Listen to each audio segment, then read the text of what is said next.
காமராசர் கதையை கேட்போம் கேட்போம் கேட்போம் அதில் கேட்போம். காமராசர் கதையை கேட்போம். காமராசர் பிறந்த நாளில் கதையை கேட்போம். பொம்மலாட்டோ கதை போலும் கதையை இப்போ கேட்போம் கேட்போம் கேட்போம் கதையை கேட்போம். காமராசர் கதையை கேட்போம் கேட்போம் கேட்போம் கதையை கேட்போம். காமராசர் கதையை கேட்போம். வாங்க வாங்க குழந்தைகளே காமராசர் கதையை கேட்க வாங்க. வாங்க வாங்க குழந்தைகளே காமராசர் கதையை கேட்க வாங்க.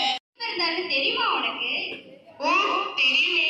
விருதுநகர்ல 1903 ஜூலை திங்கள் 15ஆம் நாள் குமாரசாமி சிவகாமி அம்மையாருக்கும் மகனா பிறந்தாரு.